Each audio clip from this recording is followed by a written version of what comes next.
வணக்கம். தமிழ் ஃபுட் கார்னர்ல முள்ளங்கி தொகையல் பண்ண போறோம்.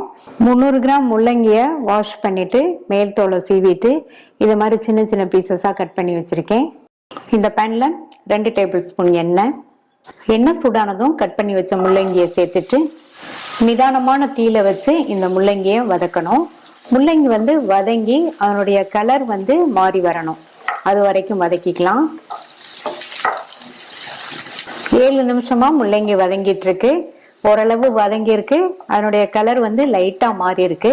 இன்னுமே கலர் மாறி வரணும். அது வரைக்கும் வதக்கிக்கலாம். இப்ப டோட்டலா 12 நிமிஷமா முள்ளங்கி வதங்கி இருக்கு. அதனுடைய கலரும் மாறி வந்திருக்கு பாருங்க. இந்த அளவுக்கு வதக்கிட்டாதான் முள்ளங்கிக்குன்னு ஒரு வாசனை இருக்கும் இல்லையா, அந்த வாசனை தெரியாம துவையலோட சுவை ரொம்ப ரொம்ப நல்லா இருக்கும். அடுத்து ஒரு மீடியம் சைஸ் வெங்காயத்தை இந்த மாதிரி கியூப்ஸா கட் பண்ணி சேர்க்கிறேன். கூடவே 1 இன்ச் அளவுள்ள இஞ்சிய தோல் சீவி இந்த மாதிரி சின்ன சின்னதா கட் பண்ணி சேர்த்துக்கங்க. இப்ப மறுபடியும் நல்லா வதக்குங்க. ஒரு 3 நிமிஷம் வதங்கட்டும். ஸ்டவ் மிதமான தீயிலேயே இருக்கட்டும். வெங்காயமும் இஞ்சியும் 3 நிமிஷம் வதங்கிடுச்சு. இதுல ஒரு பெரிய நெல்லிக்காய் அளவு புளி எடுத்திருக்கேன். அதை இந்த மாதிரி சின்ன சின்ன பீசஸ் ஆக்கி கட் பண்ணி சேர்த்துக்கலாம். இது மாதிரி சின்ன சின்ன பீசஸ் ஆக்கி சேர்த்துட்டோம்னா புளி வேகமா வதங்கிடும். இந்த மாதிரி வதக்கி சேர்த்தா தொகையில் 1 வீக் வரைக்குமே கெட்டு போகாம நல்லா இருக்கும். இந்த புளி ஒரு 2 நிமிஷத்துக்கு வதங்கட்டும். இப்ப 2 நிமிஷம் ஆயிடுச்சு. புளியும் நல்லா வதங்கிடுச்சு. எல்லாத்தையும் எடுத்து தனியா வச்சுக்கலாம். அடுத்து இந்த பேன்ல 3 டீஸ்பூன் எண்ணெய் லைட்டா சூடு ஏறினதும் இதுல 7 காஞ்ச மிளகாய் சேர்க்கிறேன். நீங்க உங்களுடைய காரத்துக்கு தகுந்தபடி சேர்த்துக்கங்க. கூடவே கலருக்காக 2 காஷ்மீர் மிளகாய் சேர்க்கிறேன். காஷ்மீர் மிளகாய் இருந்தா சேர்த்துக்கங்க, இல்லைன்னா விட்டுறலாம். இதை மிதமான தீயில வச்சு வறுத்துக்கங்க. இப்ப மிளகாய் வறுபட்டுருச்சு. மிளகாவை கரிகிராம வறுத்துக்கங்க. இதை தனியா எடுத்து வச்சுட்டு மீதி இருக்கிற எண்ணெயில 1/2 டேபிள் ஸ்பூன் கடலைப்பருப்பு சேர்க்கிறேன். அடுத்து நம்ம கொத்தமல்லி விதை சேர்க்க போறோம். இந்த கடலைப்பருப்பு வறுபட்டு லைட்டா அதனுடைய கலர் மாறும்போது சேர்த்தா போதும். இப்ப பாத்தீங்கன்னா லைட்டா கலர் மாறி இருக்கு. இந்த ஸ்டேஜ்ல 1 டேபிள் ஸ்பூன் கொத்தமல்லி விதை சேர்க்கிறேன். கூடவே 1/4 டீஸ்பூன் மட்டும் சீரகம் சேர்த்த கொத்தமல்லி விதை வறுபட்டு நல்லா ஒரு வாசனை வரட்டும். அது வரைக்கும் வறுத்துக்கலாம். கொத்தமல்லி விதை வறுபட்டு நல்ல ஒரு வாசனை வந்துருச்சு. கடலை பருப்புமே நல்ல பொன்னிறமா வறுபட்டுருச்சு. இதை ஏற்கனவே நம்ம வறுத்த மிளகாயோட சேர்த்து எடுத்து வச்சுக்கலாம். எல்லாமே நல்லா ஆறிடுச்சு. ஒரு ஈரமில்லாத மிக்ஸி ஜார் எடுத்துக்கங்க. இதுல நம்ம 2வதா வறுத்த மிளகாய் மல்லி பருப்பு சேர்த்துட்டு இந்த துவையலுக்கு தேவையான அளவு உப்பு சேர்க்கிறேன். இதை தண்ணி எதுவும் சேர்க்காம ஃபர்ஸ்ட் கோர்ஸா இருக்கிற மாதிரி அரைச்சுக்கலாம். அடுத்து இதுல நம்ம முள்ளங்கியோட சேர்த்து வதக்குன எல்லாத்தையும் சேர்த்துக்கலாம். இதையும் சேர்த்துட்டு நல்லா லேஸ் கொரகொரப்பா அரைச்சுக்கலாம். இதுக்கு நம்ம எண்ணெய் கூட கொஞ்சம் சேர்த்து வதக்கி இருக்கிறதுனால தண்ணி தேவைப்படாது. தேவைப்பட்டா 1 ஸ்பூனோ 2 ஸ்பூனோ சூடான தண்ணி சேர்த்து அரைச்சுக்கோங்க. அப்பதான் துவையல் கெட்டு போகாம இருக்கும். அரைச்சாச்சு. நான் கொஞ்சம் கூட தண்ணி சேர்க்காம தான் அரைச்சிருக்கேன். இந்த மாதிரி லைட் கோர்ஸா இருக்கிற மாதிரி அரைச்சுக்கோங்க. இதை ரெடி பண்ணி ஃப்ரிட்ஜில் ஸ்டோர் பண்ணி வச்சுட்டோம்னா 1 வீக் வரைக்குமே நல்லா இருக்கும். தாளிப்பு போடுறதுக்கு 1/2 டேபிள் ஸ்பூன் நல்லெண்ணெய்.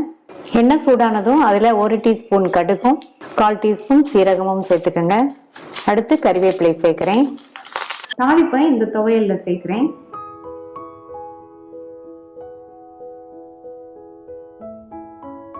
அடுத்து கத்திரிக்காய் துவையல் பண்ணலாம். அதுக்கு இந்த பேன்ல 1 டேபிள் ஸ்பூன் எண்ணெய் சேர்த்திருக்கேன். எண்ணெய் சூடாயிடுச்சு. இதுல கட் பண்ணி தண்ணியில போட்ட 1/4 கிலோ கத்திரிக்காயை இதுல சேர்க்கிறேன். இந்த காயை 5ல இருந்து 6 நிமிஷத்துக்கு நல்லா சாஃப்ட் ஆகுற வரையும் மீடியம் ஃப்ளேம்ல வச்சு வதக்கிக்கலாம். 6 நிமிஷமா கத்திரிக்காய் நல்ல சுருள வதங்கி சாஃப்ட் ஆயிடுச்சு. இந்த அளவுக்கு வதக்கிக்கங்க. இப்ப இதை தனியா எடுத்து வச்சுட்டு மறுபடியும் இதுல 1 டேபிள் ஸ்பூன் எண்ணெய் சேர்க்கிறேன். இந்த துவையலுக்கு நம்ம தாளிக்க போறது இல்லை, அதனால எண்ணெய் கொஞ்சம் அதிகமாவே சேர்த்துக்கங்க. எண்ணெய் சூடானதும் அதுல 1 டீஸ்பூன் கடுகு நல்லா பொரிஞ்சிருச்சு. இதுல 3 டீஸ்பூன் உளுந்து சேர்த்துக்கலாம். இப்ப உளுந்தோட கலர் லைட்டா மாறிடுச்சு. உங்களுடைய காரத்துக்கு தகுந்தபடி காஞ்ச மிளகாய் சேர்த்துக்கோங்க. நான் வந்து 5 காஞ்ச மிளகாய் சேர்த்திருக்கேன். கூடவே 7-8 பல் பூண்டு சேர்த்துட்டு வதக்கிக்கலாம். வதங்கிட்டு இருக்கும் போதே இதுல ஒரு சின்ன நெல்லிக்காய் அளவு புளியை வந்து சேர்த்து வதக்கிக்கோங்க. இப்ப மிளகாய் வறுபட்டுச்சு. இதை தனியா எடுத்து வச்சு ஆற விட்டுருங்க. எல்லாமே நல்லா ஆறிடுச்சு. இதுல ஃபர்ஸ்ட் நம்ம பருப்போட வறுத்த எல்லாத்தையும் சேர்த்துக்கலாம். இதுல அரை கைப்பிடி அளவு ஃப்ரெஷ்ஷான கொத்தமல்லி இலைகள் சேர்த்துட்டு இந்த துவையலுக்கு தேவையான அளவு உப்பு சேர்க்கிறேன். இதை தண்ணி எதுவும் சேர்க்காம லைட் கோர்ஸா இருக்கிற மாதிரி அரைச்சுக்கலாம். லைட் கோர்ஸா அரைச்சாச்சு. அடுத்து நம்ம வதக்கி வச்ச கத்திரிக்காயை சேர்த்துட்டு தேவைப்பட்டா கொஞ்சமா தண்ணி சேர்த்து துவையல் பதத்துக்கு அரைச்சிட்டு வந்துடலாம். மிக்சியை ஸ்பீடா ஓட விடாம பல்ஸ் மோட்ல போட்டு அரைச்சிக்கோங்க. பல்ஸ்ல போட்டு இந்த மாதிரி பக்குவத்துக்கு அரைச்சிக்கோங்க. மிக்சியை நீங்க ஸ்பீடா ஓட விட்டீங்கன்னா நல்லா மைய அரைப்பற்றும். துவையலோட டேஸ்ட் வந்து நல்லா இருக்காது. இப்ப டேஸ்டான ஈஸியா பண்ணக்கூடிய கத்திரிக்காய் துவையல் ரெடி ஆயிடுச்சு.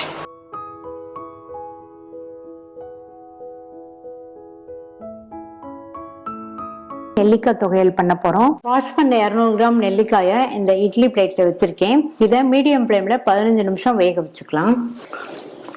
15 நிமிஷம் ஆச்சு. நெல்லிக்காய் எல்லாம் நல்லா வெந்துருச்சு. இது ஆறுனதுக்கு அப்புறமா உள்ள கொட்டையை எடுத்துட்டு சின்ன சின்ன பீசஸா கட் பண்ணி வச்சுக்கலாம். அடுத்து இந்த பேன்ல 2 டீஸ்பூன் எண்ணெய் சூடானதும் இதுல 2 டேபிள் ஸ்பூன் அளவுக்கு உளுந்து சேர்த்துட்டு உளுந்தோட கலர் லைட்டா மாறி வரும்போது காஞ்ச மிளகாய் சேர்த்தா சரியா இருக்கும். லைட்டா கலர் மாறி இருக்கு. 7-8 காஞ்ச மிளகாய், 1 இன்ச் அளவுள்ள கட் பண்ண இஞ்சி, கூடவே கொஞ்சம் கருவேப்பிலை இலைகள். உளுந்தும் பொன்னிறமா வறுபட்டுருச்சு. காஞ்ச மிளகாவும் வறுபட்டுருச்சு. இதை எடுத்து வச்சு ஆறுனதுக்கு அப்புறமா மிக்சி ஜார்ல சேர்த்துக்கலாம். மிக்சி ஜார்ல சேர்த்தாச்சு. இப்ப இந்த துவையலுக்கு தேவையான அளவு உப்பு, ஒரு சின்ன பீஸ் புளி. இதை தண்ணி எதுவும் சேர்க்காம 4-5 சுத்தி எடுத்துட்டு வந்துடலாம். இந்த மாதிரி அரைச்சிட்டு இதுல 1/2 கப் தேங்காய் துருவல், கட் பண்ண நெல்லிக்காய். இப்ப எல்லாத்தையும் லைட் கோர்ஸா இருக்கிற மாதிரி கெட்டியா அரைச்சுக்கலாம். தேவைப்பட்டா தண்ணி சேர்த்து அரைச்சுக்கங்க. கொஞ்சம் கூட தண்ணி சேர்க்காம அரைச்சாச்சு. இந்த மாதிரி கெட்டியா அரைச்சுக்கணும். இந்த பேன்ல 1/2 டேபிள் ஸ்பூன் நல்லெண்ணெய் சேர்த்துக்கங்க. எண்ணெய் சூடானதும் அதுல 1/2 டீஸ்பூன் கடுகு, அடுத்து 1 டீஸ்பூன் உளுந்து. இப்ப உளுந்தெல்லாம் நல்லா செவந்துருச்சு. கருவேப்பிலை சேர்த்துக்கலாம். 1/4 டீஸ்பூன் பெருங்காய பவுடர் சேர்த்துக்கிறேன். இதுல நம்ம அரைச்ச அந்த நெல்லிக்காய் துவையலை சேர்த்துட்டு 2 நிமிஷத்துக்கு மிதமான தீயில வச்சு நல்லா வதக்கி கொடுங்க. துவையில சேர்த்துட்டு இது கூட 1 டீஸ்பூன் பொடித்த வெல்லம் சேர்க்கிறேன். உப்பு செக் பண்ணிட்டு சேர்த்துக்கங்க. நான் இந்த அளவு சேர்த்திருக்கேன். இப்ப 2 நிமிஷத்துக்கு நல்லா வதக்கி விட்டுக்கலாம். 2 நிமிஷம் ஆச்சு. இப்ப ஸ்டவ் ஆஃப் பண்ணிடலாம். சுவையான நெல்லிக்காய் துவையல் ரெடி ஆயிடுச்சு.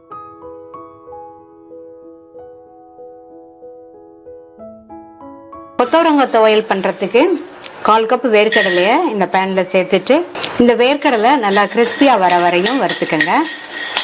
வேர்க்கடலை நல்லா கிறிஸ்பா வறுபட்டுருச்சு.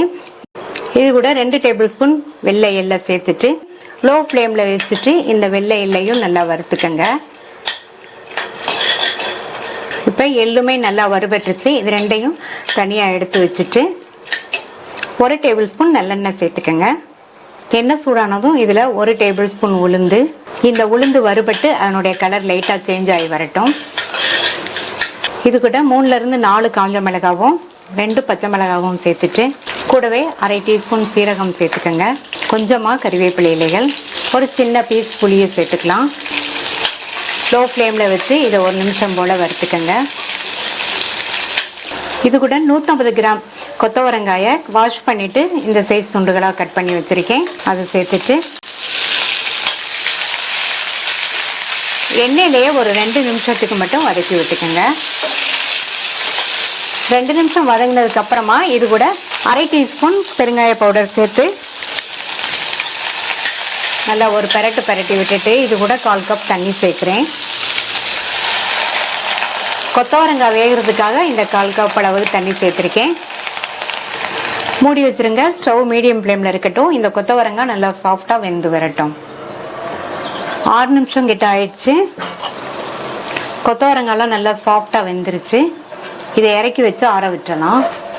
இந்த மிக்ஸி ஜாரில் வறுத்த வேர்க்கடலையும் எல்லையும் சேர்த்துட்டு தண்ணி எதுவும் சேர்க்காம 2 சுத்து மட்டும் சுற்றி எடுத்துட்டு வந்துடலாம். மிக்ஸியை ஸ்பீடாக ஓட விடாமல் விட்டு விட்டு போட்டு அரைச்சிக்கோங்க. இந்த மாதிரி அரைச்சிக்கோங்க. இது கூட நம்ம 2வது வறுத்த எல்லாத்தையும் சேர்த்துக்கலாம். அடுத்து இந்த துவையலுக்கு தேவையான அளவு உப்பு சேர்த்துட்டு தண்ணி எதுவும் சேர்க்காம லைட் கோர்ஸாக இருக்கிற மாதிரி அரைச்சிட்டு வந்துடலாம். தண்ணி சேர்க்காம லைட் கோர்ஸாக அரைச்சாச்சு.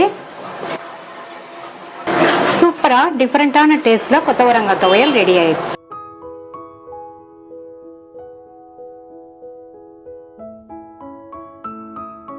பீர்க்கங்காய் எள்ளு துவையல் பண்ண போறோம். 300 கிராம் பீர்க்கங்காய் எடுத்து வச்சிருக்கேன். இதனுடைய மேல் தோலை லைட்டா சீவிட்டு இந்த சைஸ்க்கு எல்லா பீர்க்கங்காயும் கட் பண்ணி ரெடியா எடுத்து வச்சுக்கலாம். ஸ்டவ்ல ஒரு பேன் போட்டு சூடு பண்ணிருக்கேன். அதுல 2 டேபிள் ஸ்பூன் வெள்ளை எள்ளை சேர்த்துட்டு நல்லா படபடன் பொரியிற அளவுக்கு வறுத்துக்கணும். இந்த மாதிரி நல்லா பொரிஞ்சதுக்கு அப்புறமா இதை ஒரு பிளேட்ல கொட்டி ஆற விட்டுறலாம். அடுத்து இந்த பேன்ல 3 டீஸ்பூன் எண்ணெய் சேர்த்து சூடாகட்டும். சூடானதுக்கு அப்புறமா இதுல 2 டீஸ்பூன் உளுந்து சேர்த்துட்டு இந்த உளுந்து வறுபட்டு லைட்டா அதனுடைய கலர் மாறி வரட்டும். இது கூட 1 டேபிள் ஸ்பூன் கொத்தமல்லி விதைகளை சேர்த்துட்டு லைட்டா வறுத்து விட்டுட்டு இது கூட 5 காஞ்ச மிளகாய் சேர்க்கிறேன். கூடவே 2 பச்சை மிளகாவை கீறி சேர்த்துக்கலாம்.